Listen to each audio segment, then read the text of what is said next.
What is going on, everybody, and welcome back to the channel. It has been a minute since I didn't upload, but I do have an exciting video today for us. I finally made the drive. I went out to Tampa and I picked up a turbo for the Subaru in the background here. And the turbo that I picked up was a fantastic deal. It came with an Uppipe, came with a tile wastegate, dump tube, and the turbo itself. And I picked it all up for 900 bucks.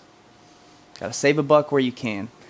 There is zero shaft play, and this thing is pretty sweet. It just needs to be cleaned up. After we get the car running, and after we get everything kind of buttoned up, we can pull the turbo back off, recoat the back housing, powder coat the intake housing, and all that jazz. But just to get everything mocked up and perfect where we need it to be, I think we're just gonna run it as is right now, and we'll get, cracking on the beautification stuff after the fact. I'm pretty stoked because this is the first aftermarket turbo I bought in for my Subarus. As most of you know, this is my second Subaru I've had, so my first 2020 WRX did not have an aftermarket turbo, just stayed factory. But for 900 bucks, I picked up an FP Green. This is the OEM stock turbo out of a 2007 WRX, and that is an FP Green for this car. It looks absolutely phenomenal. Like I said, there is no shaft play. It spins perfectly. The back end is a little rusted out, but it'll still work perfectly fine for what we need to do right now. I'm just baffled at the size difference between an OEM turbo and a FP Green. But this turbo does throw a little bit of a wrench in the plans. I was going to use the intake that I had for this, but since the front cover is a lot bigger, I need to get a 3-inch inlet for this car. So we're going to wait on that to come in. So we're not going to have the thing fully buttoned up tonight with the intake manifold and all that, but we can get this turbo installed and into the car. We're going to be reusing a couple of these lines, like this bottom coolant line on this turbo here, transferred over, and then I do have a brand new top one to transfer over to this here, like so. So let's go ahead and get these lines transferred so that we can make this turbo complete so it can be able to go on the car easy.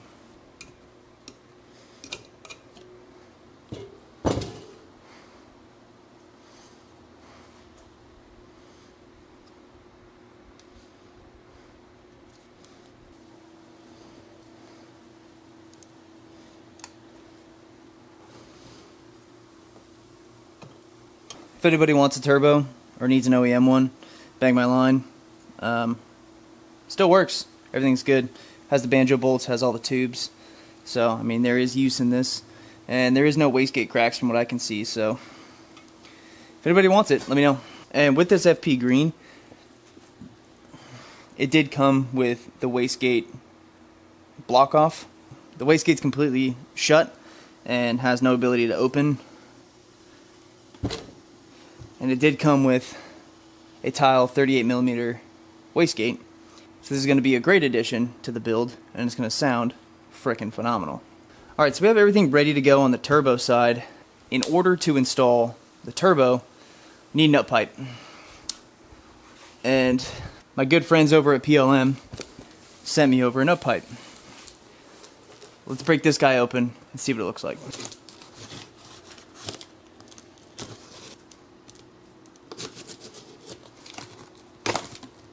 I wasn't planning on going this route, but since I did pick up that turbo and the wastegate, I figured might as well use it.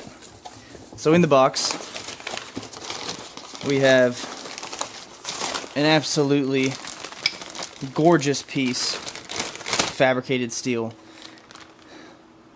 The turbo came with an Uppipe, but it was a 2-bolt, so I figured I'd hit up my boys over at PLM, make me a 3-bolt gated 38mm Uppipe. In this kit, it does come with the actual Uppipe and the dump tube.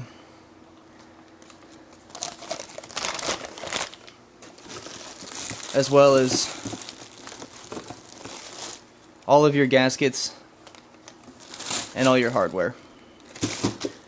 So this kit comes with everything you need to get this guy installed.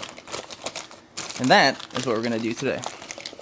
We need to get this guy prepped, ready to go, set onto the car with all the gaskets and stuff, so that way we can get the turbo mounted today and see what other shenanigans we can get to tonight.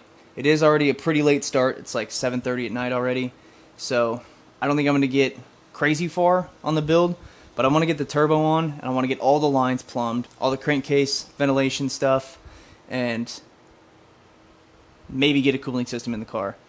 And then next video, we got some big things coming as well for this build, but I don't think I'm going to be able to get to all that tonight. So let's get this gorgeous PLM Uppipe installed in the car.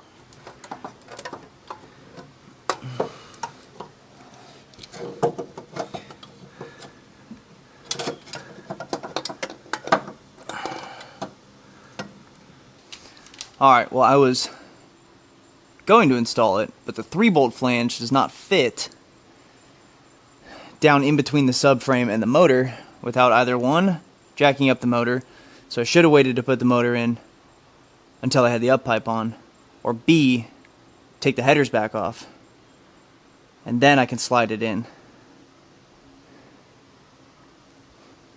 And then we just rebolt the headers. I think that's probably going to be the route I'm going to go. So, let me pull these headers off real quick, and then we'll get this bad boy installed. And 5 minutes later, the header is out. Now, let's see if we can slide this up in here. Just with the wastegate bung on it, it makes it just a little tight. You take this Uppipe bolt, well, the studs, I'm grab one of those studs for the Uppipe here, get him threaded in, and then get him set where he needs to.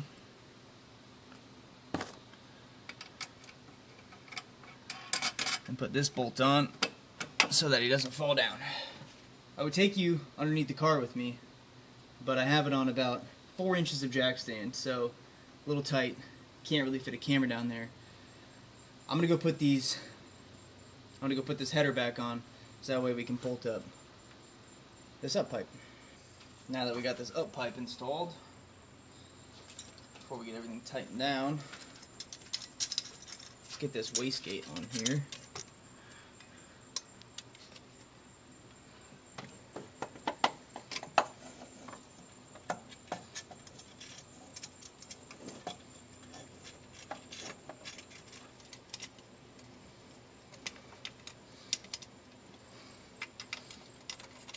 Alright, there we have our wastegate installed.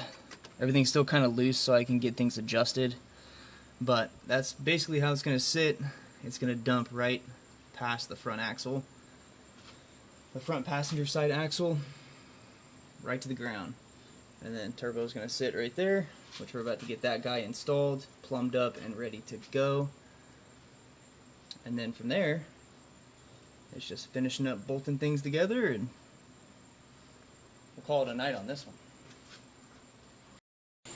Alright, if you're going to do this, just double check that your brackets, this bracket bolts to the back of the block on top of the cylinder head, and also to the bell housing right past the drain line. And then this one here bolts to the top of the cylinder head over to this bolt here. These are your braces to hold your Uppipe in place when your turbo's sitting on it and holding all the weight. But now we got this on. Wastegate's down there loose. I could tighten that up after I get everything situated where it needs to be. And now it is time for the turbo to go onto the car finally for the first time in months.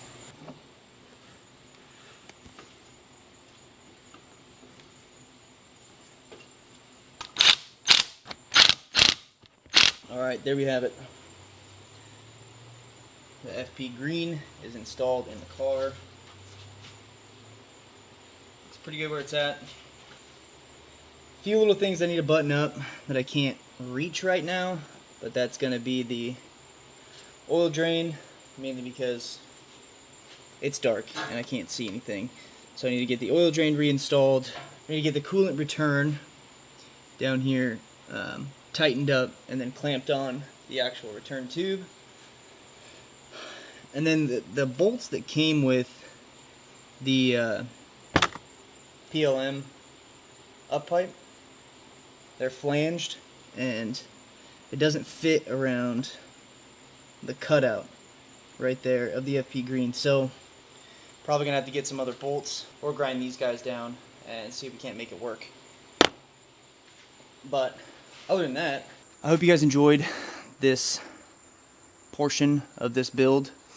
It is taking a little longer than expected, but I'm working with the time that I have, and I appreciate all my genuine subscribers and supporters. It means the world to me that you guys stick around and watch this content. But with that being said, I think I'm going to wrap it up right here on the install of the FP Green. In next video, we're going to jump into the cooling system and all of the crankcase breather lines and route everything else like that. But with that being said, I'm going to wrap it up right here. I appreciate every single one of you, and I'll catch you guys in the next video. See ya.